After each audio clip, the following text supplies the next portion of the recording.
talk, share your ideas with everybody. Oh, sure. And then I can give you some feedback, and maybe you guys can share some feedback too. That sounds good. And then you can get going and get extra inspiration from everybody else around you. That sounds good. So here, this is what you were referring to? Yeah, I just I think we have to be printed more, this off specific to see what you guys are up what we're to. doing. Yeah. Before we do that, hopefully we have time. Yeah. But, like I say, it's been, last night was the first time I've been able to talk to her. Okay. Because she was out of the state. So, are there any of these that your ideas that you feel are easier to identify specific behaviors, or that would attract an audience that are that is in your neighborhood that you're working in? I like that adopt a storm drain thing, but it's kind of limited, in a way, one per block or something. But that might be more involvement than you expect anyways. I don't know. It's very tangible, so you can easily identify, explain what you're doing, and then if you could have publicity, like say the Fulton neighborhood newspaper, you could say something like, take a look at the drains. You might notice that they're a little more, they're a little neater, and this is the reason why we're doing this and that. Something on that order. But that one attracted me for some reason. And I've talked to this Lane Christensen as well. So. So would that? But I can't speak for her. She's the one doing it, is the thing. Okay.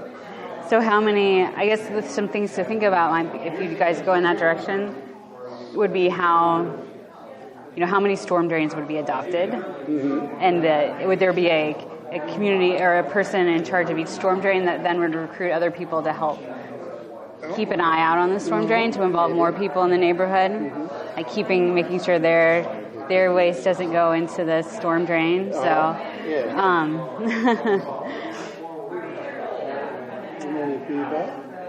so that you'd need to definitely think carefully about what behavior you're identifying. So you're adopting a storm drain, so you need to decide what the person who adopted it, or the group, if it's going to be one person or if it's going to be a group of people, and what behaviors they're definitely focusing on with regards to that storm drain. All right.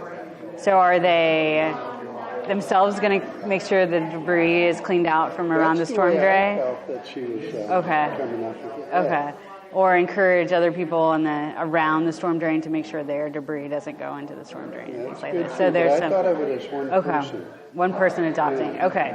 So, and then how they would interact. So how many storm drains would there be? How many people could be involved, I guess? It's another question. So if it's just one person per neighborhood, that might not be extensive enough. Yeah. And here's some, please share. I was watching the storm drain in my corner, and I actually went out and swept the street the other day. To sweep up all the stuff in front of two houses. Well, I didn't sweep up anywhere else. And I think if one person per storm drain, I don't think that's enough. Yeah. Because you could have one or two people responsible for a week. I mean, right now, there's all kinds of stuff going from the trees. And the next day, I went down in the two areas I swept already. Not as full as they were. But this is one of the things Peggy commented on coming to class one night, that she had seen all the trees dropping off the leaves, and she was thinking, we should go out and sweep all that stuff up. So I think it's a great idea, but I think like those adopt a road things, they're usually by a club or a family. You hate to have more than one person going every time it rained, though, to see if it was taken care of. It seems like more of a responsibility of one person. I guess one question is, how big is the area you're looking at? Are you looking at just right around the storm drain, or are you looking at like a whole block? I think everything that gets there. Those are good questions, but we didn't address that yet. But it seems so that would make one-on-one, it seems like that was right for you. Aren't the storm drains organized? They drain most of them from half the block. Right. That's what I figured. So you'd actually have drains from four areas coming into that corner. Right. I would think if you get a person to do each one, Oh. and keep that going. And that's pretty easy to, or like easy enough for people to do. But then some publicity for it too, so people know what they're doing. The effect of it. Per corner. I think you'd try to find somebody who lived right there. You try to, but yeah, right. Yeah. And that person could also, as you were saying, recruit other people along the pathway to make sure that they keep the debris from their yard from flowing into the storm drain, because it is going to take a lot of effort for if it's coming from a lot of several different houses and they're not engaged in the process at all.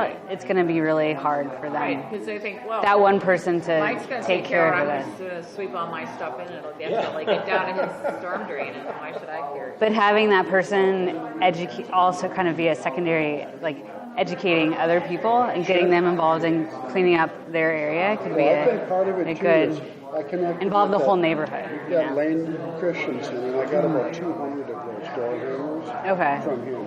And I think that's a good way to start a conversation with people, because they address that specifically, what goes into the community. Right. But okay, and these are all great. I love it.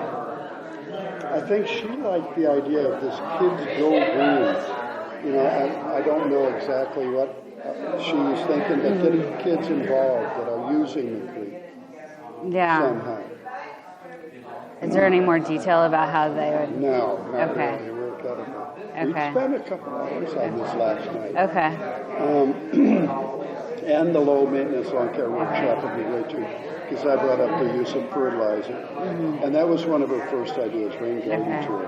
Okay. But this one attracted me most as being doable and with some really tangible, really, you could see the results of it.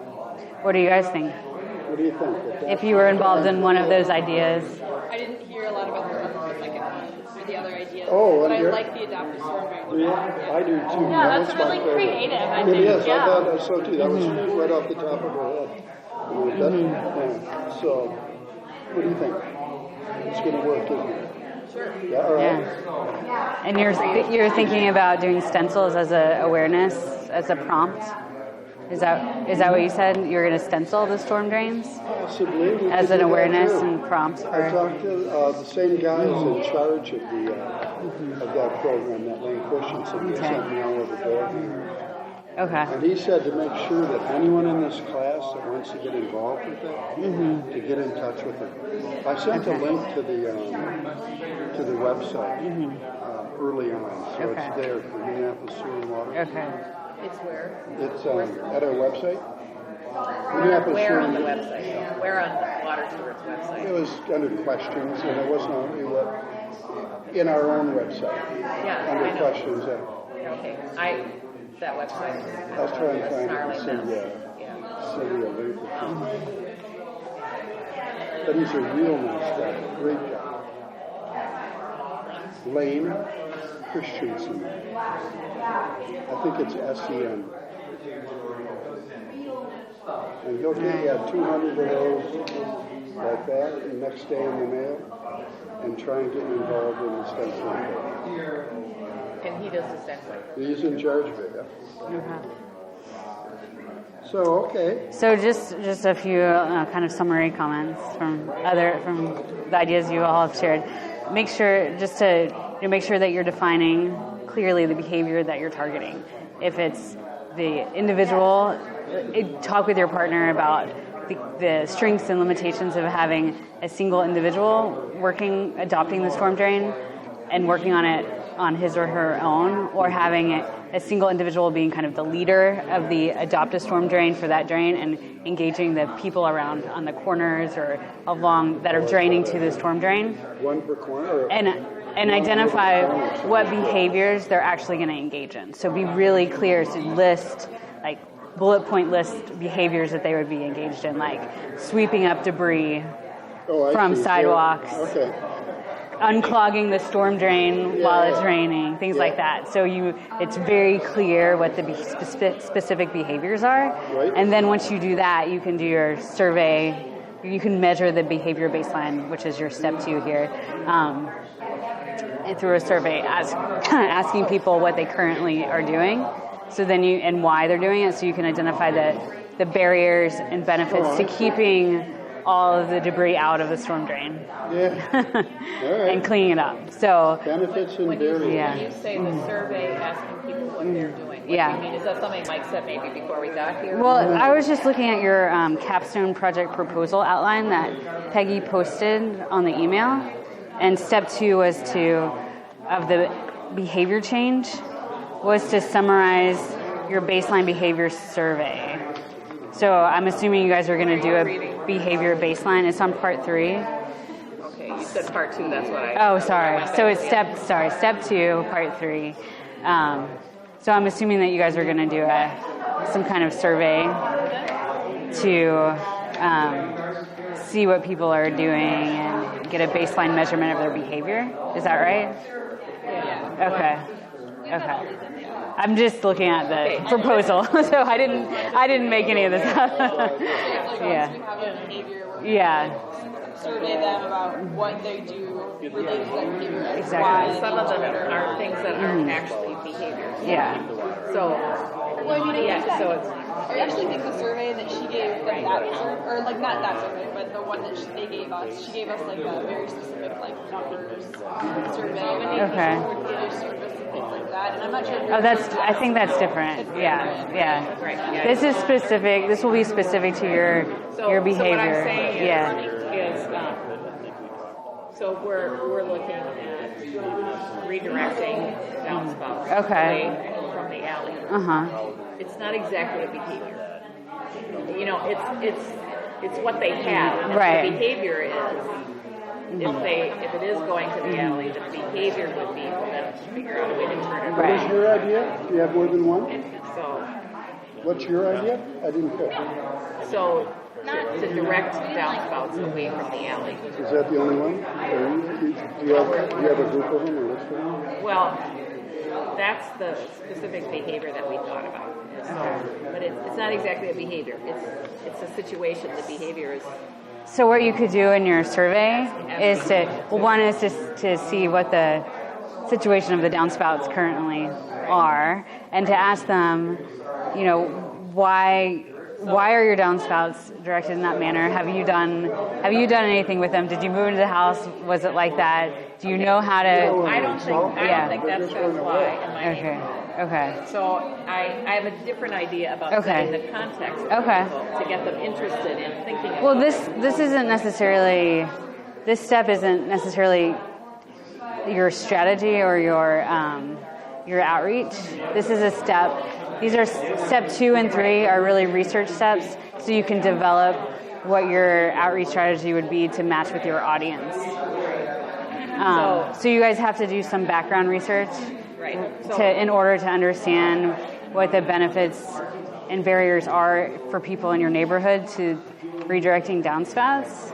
Right. And then from that, what you do is once you see what the benefits and barriers are, then you can devise a behavior change strategy and outreach message. So is that what you guys were thinking about? So here's a strategy for thinking about it. Yeah. And that is that first of all, describing what the situation is as a way of also educating. This is based on having talked to several people who are my neighbors. So you've already kind of started talking about what I'm doing. Informally doing that. Alley, writing down house Right, exactly. So you've already started informally doing research. Drawing where the downspouts are, but you can't see all of them, so then that gets but just to say, just taking a picture of our neighborhood, like this would be the survey. Yeah. And what are some things that are happening now with stormwater? How much interest do you have in rain gardens and rain barrels and natural plantings, that sort of thing? And then what are things that you regularly do, like the whole thing that they have about pet waste and that sort of thing? Yeah. Well, I think... And asking them, do they do it or not, or is it not applicable? Right. And then the question we were saying is, if you don't do it, why not? Well, one thing to consider when you're developing your behavior change campaign is that you're really you're focusing on a specific behavior. So some of those other questions aren't relevant to the behavior. Right. So But there are ways of educating people and getting their attention as like the needs assessment. So I don't know if sending them the survey, it would help raise their awareness. But like you said, it would also kind of rile them up a little bit in ways that aren't effective for changing the one behavior that we want to change. So like we might be better just to have a really short survey. So like really focused on one thing instead of others. Because I think that's what we're saying. Yeah, you want to. Then you're only asking them, do you know where your downspouts go? Well, you can ask questions about. So what you're trying to understand is why if your behavior is to redirect downspouts, then you need to know a couple of things. If you want people to redirect the downspouts, you need to know a couple of things about why the downspouts are the way they are. One is you would need to know if they even know some simple things. Do they know where they are? Do they know how to redirect a downspout? Do they know why you might want to redirect a downspout? Maybe they have them directed there too because, well, when I direct it the other way, my basement floods. Right. Exactly. Or something like that. And so and so that's a barrier. So you've just identified that is very easily a barrier. So one way to address that barrier, then you should do some research about that. So one way to address a barrier about redirecting a downspout and having it flood your basement is to get a downspout extension so that you can send the water farther from where it would drain into your basement. And so that's a simple. When you're taking it away from it, in a Minneapolis, in this, to get it away from the alley, the only place is into their yard. So but there are areas it's actually that getting closer. It's actually getting closer to their house. But off the alley. But that question isn't something that we even have to address yet, right? Because we don't know exactly what the barriers are. Yeah. So once we ask them. Exactly. So that would be could be one way to address the barrier if they feel like, as you said, there's one part of the yard that can handle it. They have a garden. They have a rain garden. Maybe they already have that. Or you can encourage them to have a rain barrel where the downspout runs directly into a rain barrel, and that would solve the problem as well. So there's different ways to address the barriers. And you may not, you can't expect that every single person is going to say, okay, that has successfully addressed the barrier that I have, and I'm going to do it. Not everybody's going to want to participate, but a lot of people will. They'll think, oh, if I just extend my downspout in a different direction, away from where it could, into my garden, then they could be very excited about that. So what you're going to do is talk to people, which it sounds like you've already been informally doing, and identifying barriers to redirecting downspouts and emphasizing benefits to redirecting. So a personal benefit could be you have that water going into your garden or an area of your lawn that gets really dried out, something like that. And it can also be understanding if they even see any benefits in redirecting downspouts, and if they don't, identifying those in your outreach materials, like this is good to keep runoff from going into the creek that you love. That's right, that's close to your house. Things like that. Does that make sense? Okay. Yeah. But you have to keep it really focused on, like you were saying, on a single behavior, or else the outreach campaign isn't going to be as effective. Okay. I could come up with all kinds of reasons. Yeah. Right? Because the downspout is right here in the alley. So there's no place to put it. Yeah. Unless you change the downspout from the alley side to the yard side. And then That's not easy. Yeah. right, and That's then not nearly as easy as just turning it. Right. Exactly. So different people will encounter different barriers, but you could do something like you could have a rain barrel, you could have a planter there that has like flowers or something like that. So I looked at the alleys and where the downspouts are. And part of the problem is that there is no space. Okay. They're all right on the alley. So you would have to you'd have to turn it and take it the whole length of the garage back into the yard. And some people might think that would be great for their lawn to get extra water. One resource that you should check out that I think will be really helpful for you is the Capital Region Watershed District, which is in St. Paul, had a 3-year program called Stop the Rain Drain, which specifically focused on exactly what you guys are doing, which was redirecting downspouts from the alleys. Capital Region, what was that? The Capital Region Watershed District. And if you go to they have a website, you can search for them. And if you go to their education and outreach section, you can find information about the Stop the Rain Drain program, or you can just search for, on the internet, Stop the Rain Drain, Capital Region Watershed District, and it should come up. And if you have specific questions about the program, you should call Elizabeth Beckman, who is the Education and Outreach Coordinator, and she's very nice. And I'm sure she would be really, well, I say this now. You can tell her it was me. I don't know if she'll remember me.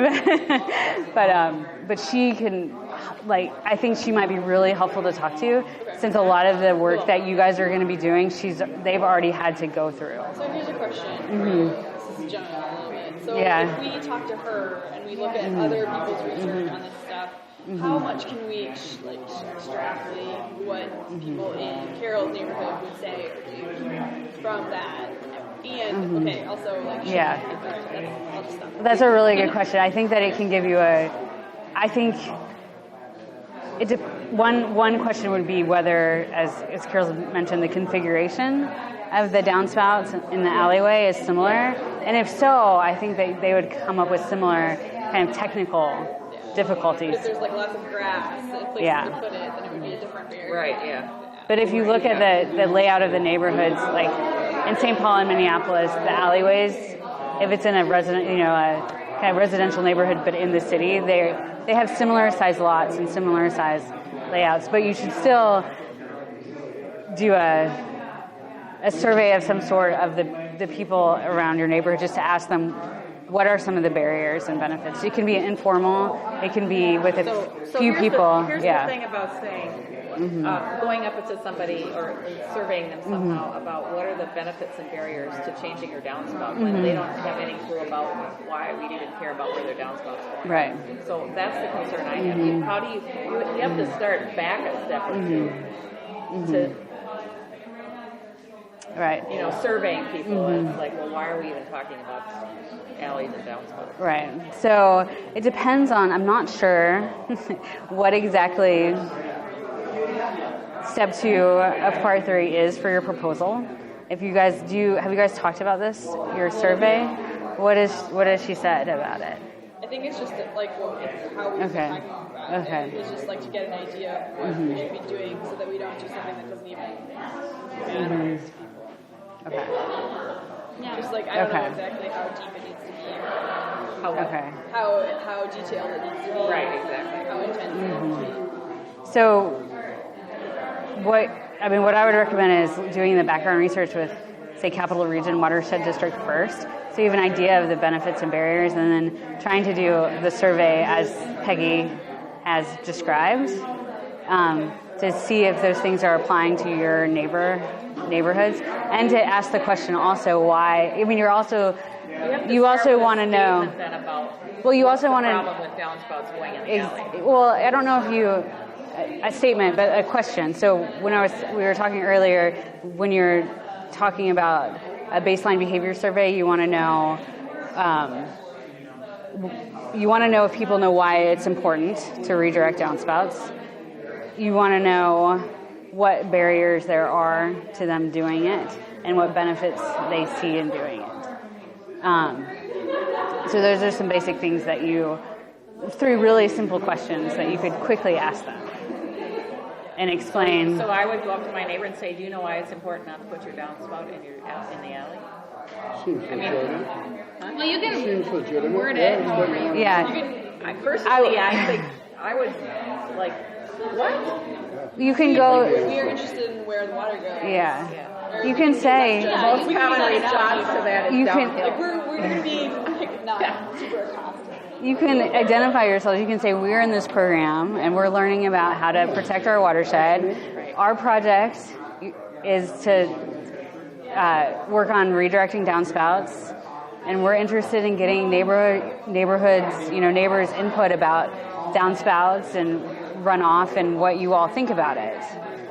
So it's really open-ended. You shouldn't ever go and say, do you know that you shouldn't be doing what you're doing? Right, exactly. Instead, That's it's what it feels like. you go up and say, we're engaged in this project, we're gathering information, and we're really interested in these ideas, and we want to know what you think about it. And then from there, after you do that and talk to some neighbors, then you can design your outreach program, and that's when you actually go out and conduct if you're going to do door hangers or door-to-door knockings or a workshop or whatever it is that you guys are going to do for your actual outreach project. This is like small.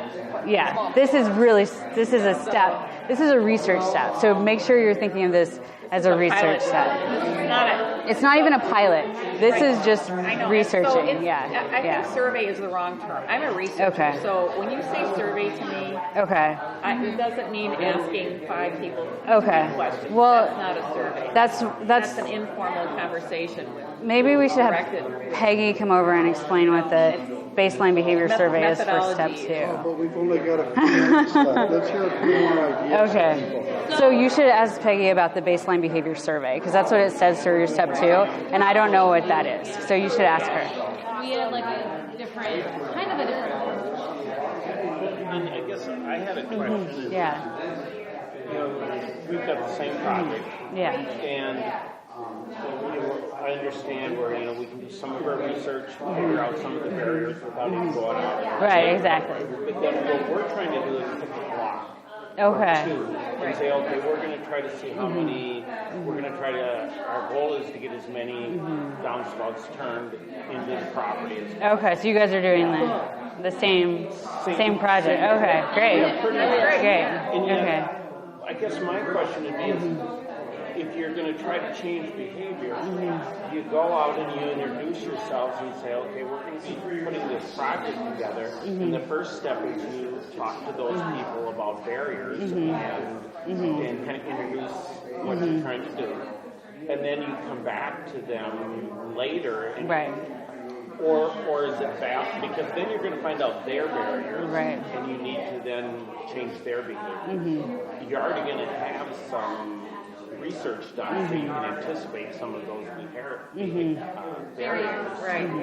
And yet, it would seem to me that if you go to some other block and start asking them, and then come back and do another block and try to change their behavior, it would seem to me that you don't have the right information. You may not have the right information, although a lot may transfer. Right.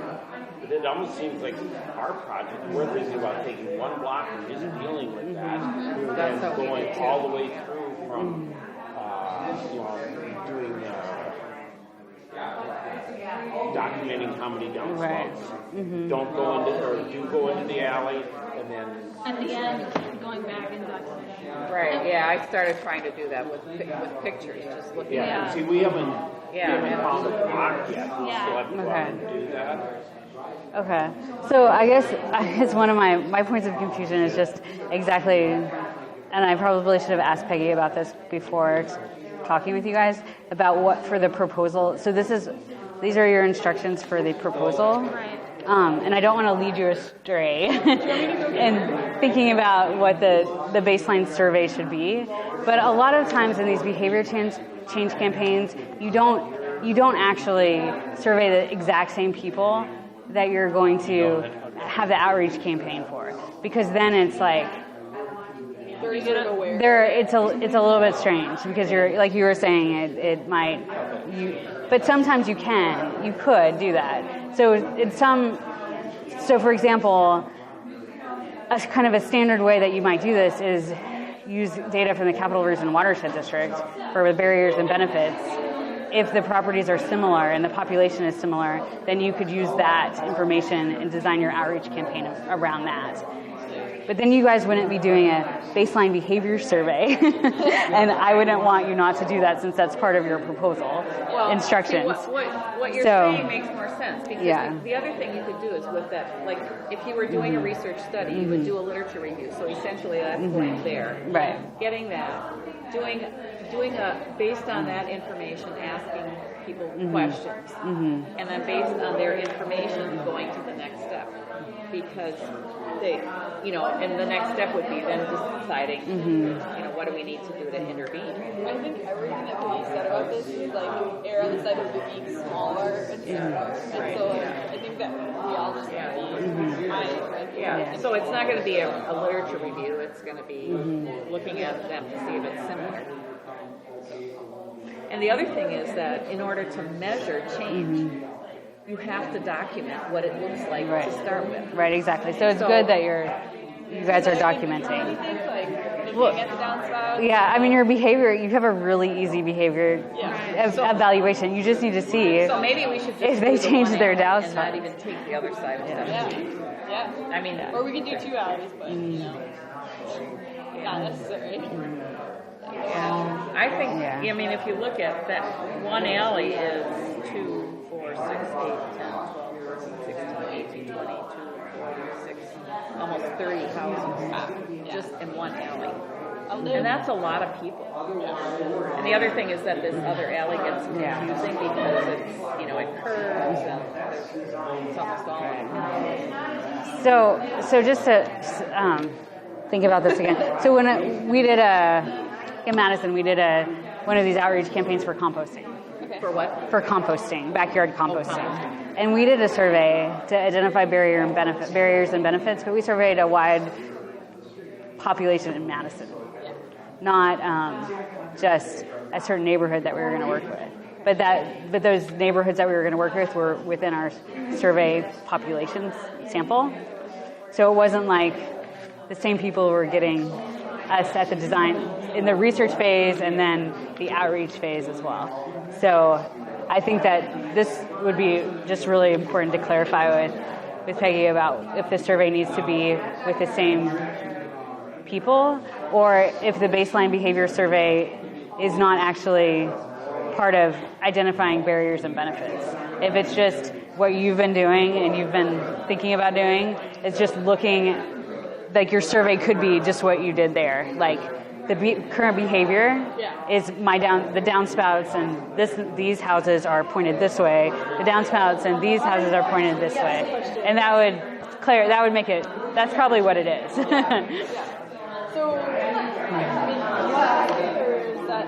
yeah, we were wondering, so we were looking at the action behavior change steps of part 3 that you have on the proposal. And step 2 is measuring the behavior baseline and doing a baseline behavior survey. So the question is, and then also the next step is conducting barrier and benefit research. So the question is what should the baseline behavior survey entail? Should it entail... And it's written intentionally vague because we don't know what you're going to do. So we want So is this a baseline survey? That's one of the questions that came out of our conversation. This is every house on the alley and with a start of showing where their downspouts are currently.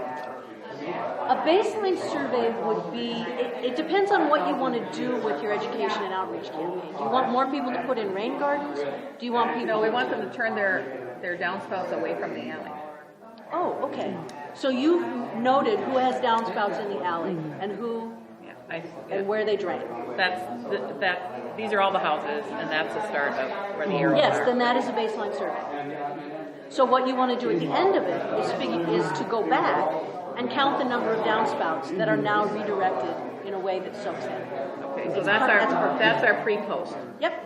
Okay. Yep. And then for barrier and benefit research, that can be done more generally, not just in the neighborhood that they're studying. Like going to the, what did you say, So you Capital want Region Watershed Right. District. as you're talking about, as you're talking to people, however you're going to reach out to them, you're going to want to find out, are they willing to redirect it? And if not, what would keep you from doing it? And So you're doing your the behavior barriers in the area that you're going to do your study. You want to, what we want you to find out is when you go out into your neighborhood and ask people to do something, did they do it?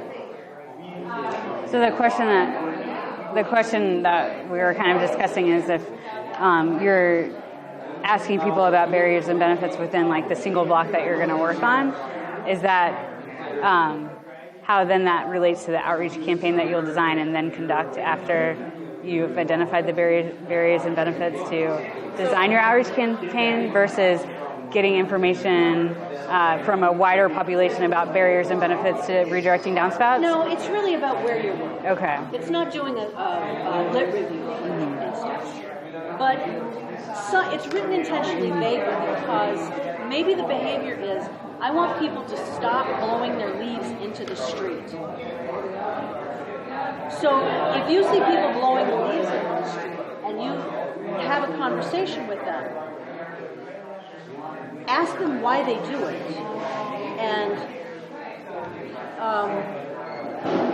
and then talk to them about why it would be of benefit to not, and then see if it changes what they do. Right? So you're not having to do a literature review. So if we got this idea about this project that was setting up St. Paul, so we looked there and we already know what some of the barriers are that people have mentioned. Yep. Then the campaign, what you put together in terms of information is information that would specifically address how do you do this without getting water close to your basement? Yep. How do you?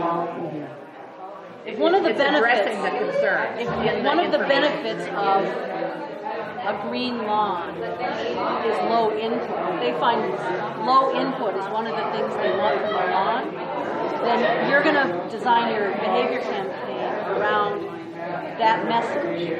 You know, you could save yourself a lot of time and money by doing that. But it's important to know those barriers and benefits, so you can get it from research studies or you can ask people directly. Okay. Okay, it is time. It is time to switch. I'd like your idea though about researching some of the. So you have the Costshare application there. Oh, If you look at that. if you look at the Costshare application deadline, which does not apply to you, but the timeline does.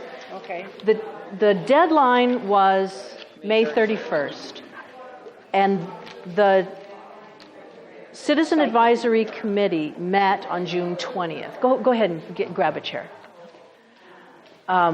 So that Review all those applications that were submitted Correct. and made, whatever it was. Okay. So Joe needs those applications. So 3 weeks before the decision is made on them, Joe needs them 3 weeks ahead of time. So Okay. 2 And or he 3 probably weeks. only does that like once a month, every month, or once a... I think the Citizen Advisory Committee meets on the third Thursday of every month. Okay.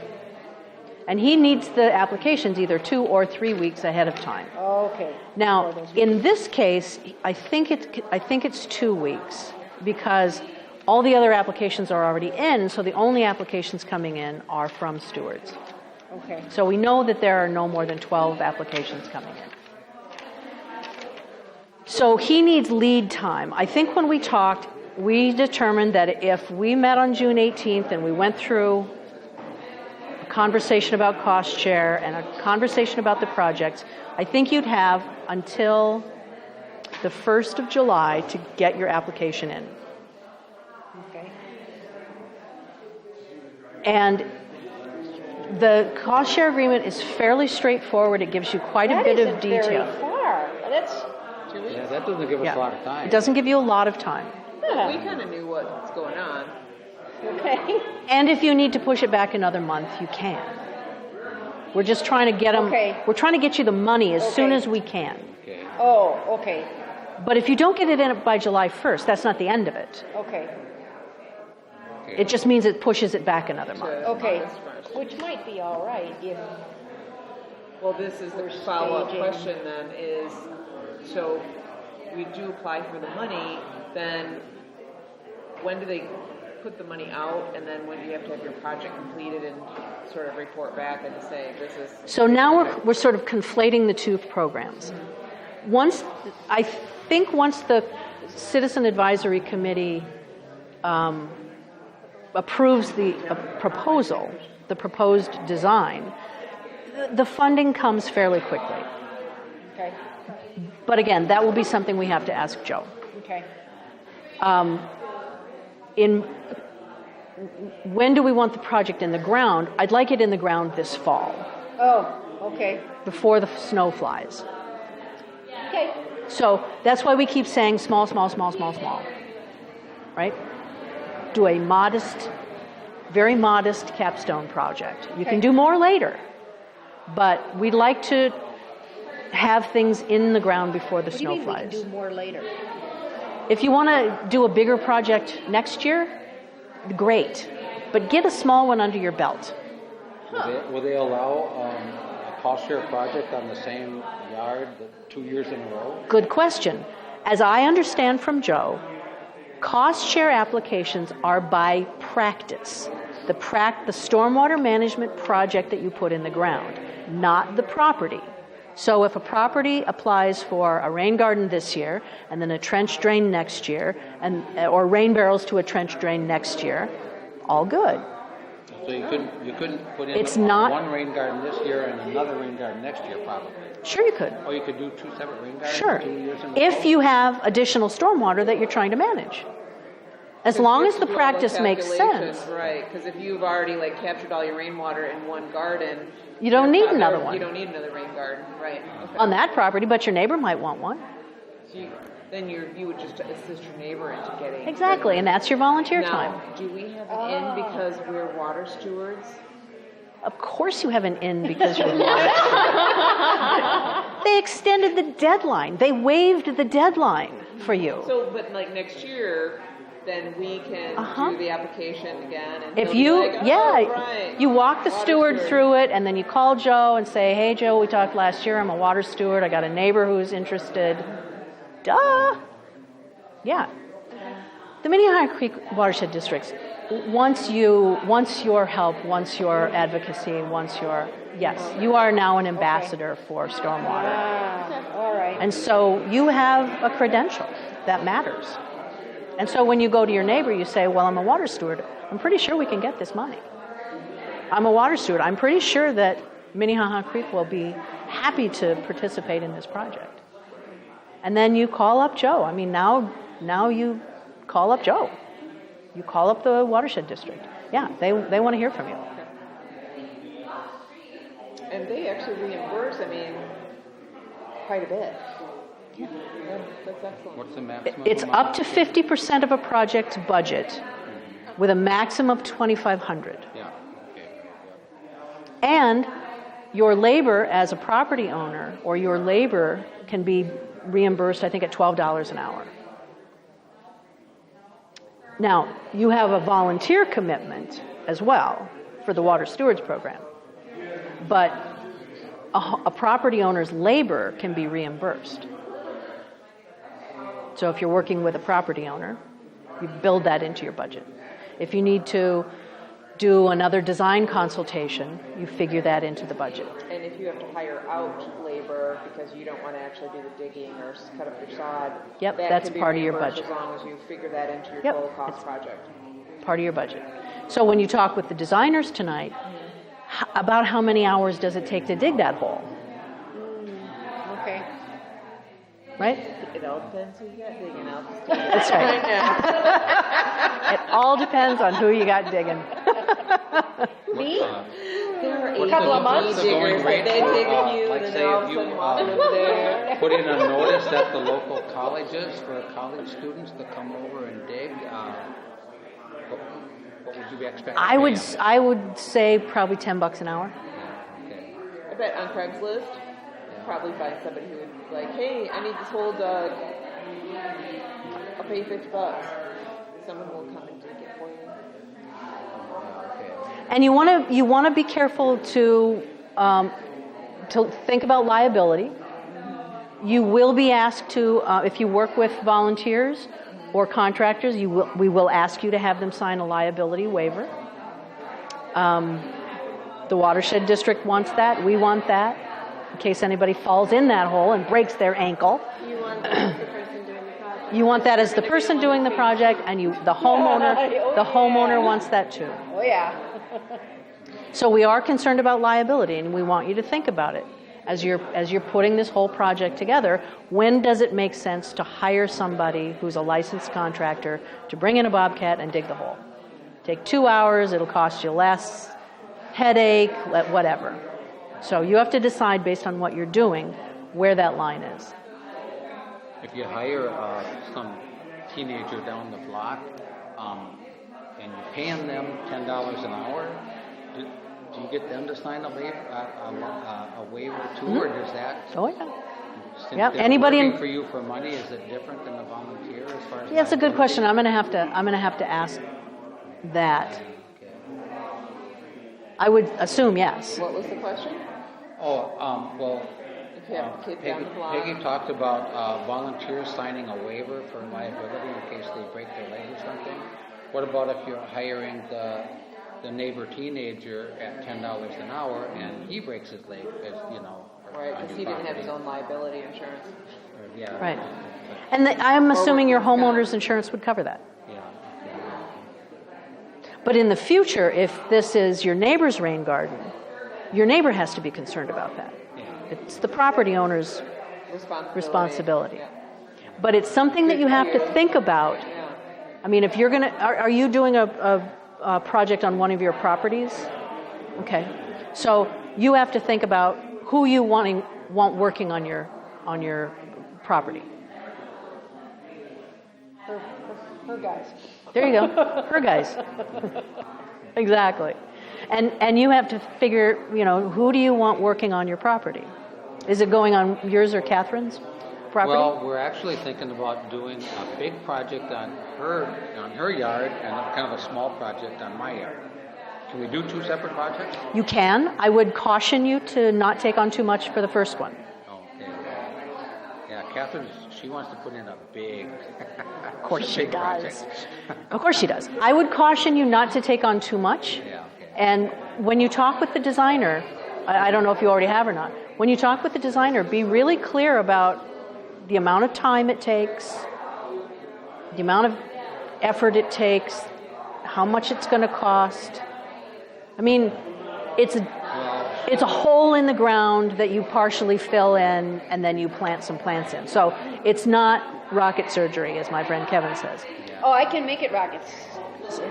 I'm sure you can make it My rocket surgery. requirements. Yeah. Well, and Catherine wants to use soccer ball size boulders to make a bunch of retaining walls because she's got her backyard slopes.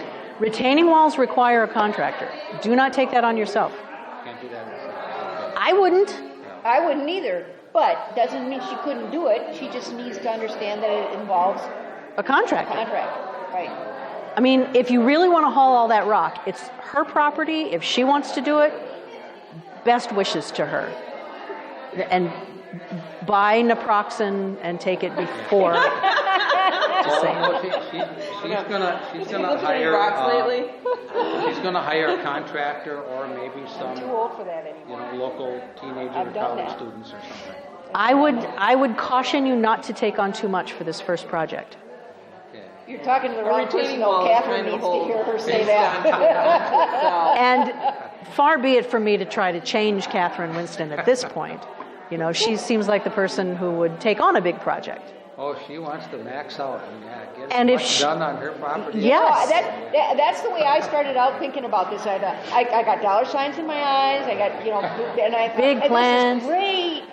And I've slowly got. I'm at the point now where we're talking about rain barrels in a rain garden, and I'm about to turn to Mary and say, maybe I just do the rain barrels. Rain barrels into a rain garden is a great treatment train.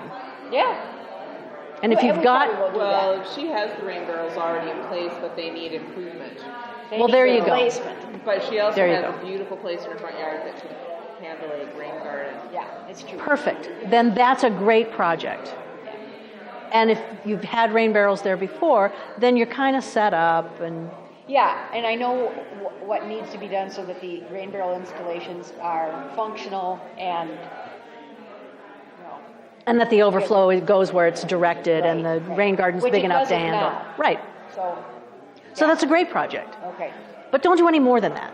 No. So what I might suggest is that you talk with Catherine, and maybe there's a small portion of this project that could be done as the capstone. Maybe do the small project on your yard, and then next year, for some of your volunteer time, then work on Catherine's bigger project. Oh, some of our volunteer time could be interesting. Yeah, because I'm not doing my rain garden now, but I'm going to do one. But I always want to do it with my neighbors because I'm like, your rain garden, your rain spout's worse than mine. So it's like, we need to have a community garden. So that may be your volunteer time next year, is to do that bigger outreach project. Right? All right. Small, small, small. Do not get overwhelmed by this first one. I'm serious. I trust you. Our first project that we outlined, we figured out what the cost would be, and we were talking $20,000, and so we scrapped it entirely. Yeah. $20,000. What was that? Permeable pavers. I they're got this expensive. huge driveway that I We share thought with my the- neighbor, we and I thought thought, the space was smaller than it was, and then it got Yeah. actual square footage was like $20,000, $30,000. Oh, that Guess one not. driveway that he showed us on the Saturday, Yeah. Randy, that had The grass water strip. holding and the one. I was like, that's so lovely. That's what I want. That's what I want. Everyone should have. But those. figure out how to get it, but Yeah. don't do it now. Yeah. Small, small, small, small. Really. Be very realistic about the time, the effort, the expense. Okay, yeah. Get your feet wet. This is like, Yeah, this is You a know, baby step. And baby step. Yeah, okay. I mean, when you do a dissertation, you take one tiny little question, and it's like tribbles. It just explodes on you. So take a tiny little project. It's already going to be overwhelming to just do it. Yeah. So I know that we're talking about the funding piece of this, but since we have your attention about this, taking a small thing, so we already have, the idea of we're going to work on Jean's yard with her rain capturing, and it's a lovely, already contained area. She's already on board with everything.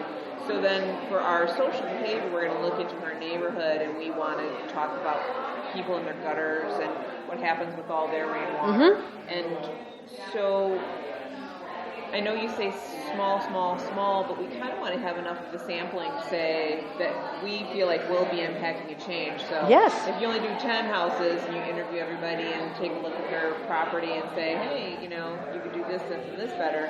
But as we all know, change doesn't happen overnight. No, so it doesn't. within that short period of time, how many people really will change? So what's a reasonable amount, because our idea is to actually go from the neighborhood, door to door, come up with a nice little one-page deal to introduce ourselves and introduce rainwater capturing and what happens with the water. Because I'm sure a lot of people between Lake Nokomis and the creek, which is a very tiny area, don't think about it. Of course not. And so that's an educational piece, but also, we want to start encouraging behavioral change. Yep. So what is the behavior that you want to change? We want people to correctly use their downspouts. So it's focusing on downspouts. Perfect. Carol is also working on that. Okay. So you might want to just snag a little time with Carol to talk about what she's doing. Now, what she's done is she's walked down her alley, and she knows that a lot of the downspouts flow to the alley, and that alley water flows to her property. So she's going upstream to try and divert those downspouts to reduce the amount of runoff coming to her rain garden. See? So you might want to look at your neighborhood. Map your neighborhood and say, on this street, and this street, and this street, this house has downspouts that go to the street, this house has downspouts that go here, and just note where they are and where they point. And then that'll give you some idea of who you need to talk to. Right? You know what's going to be one of the hitches in my neighborhood is that a lot of the blocks don't have alleys.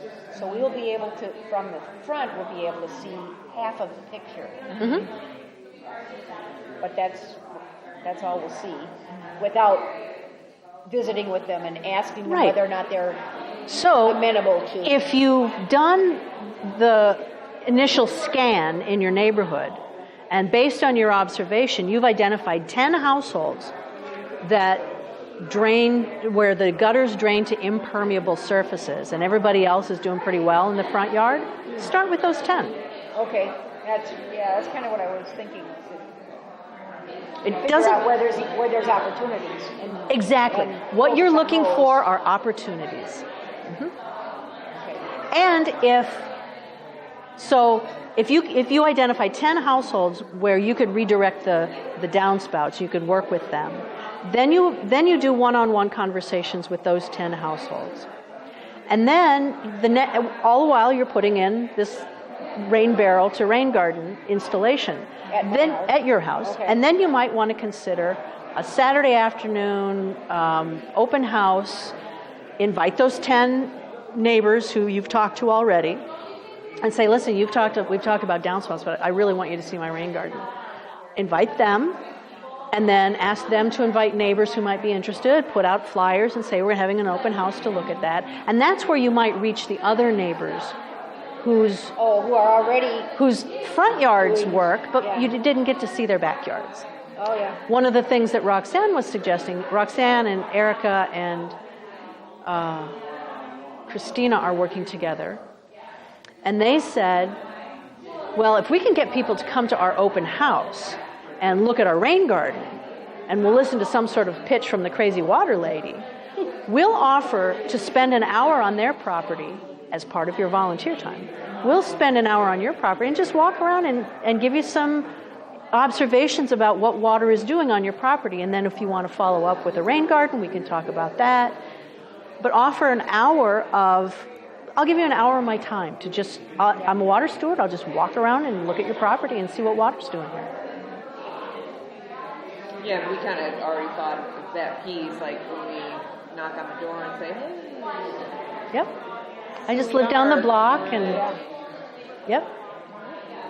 Two quick questions, and I saved these for last because they're not very applicable to everyone else, because we're working with the business. The eligibility straight up says single-family home residential property. So even if it didn't require a permit from the city, we are out.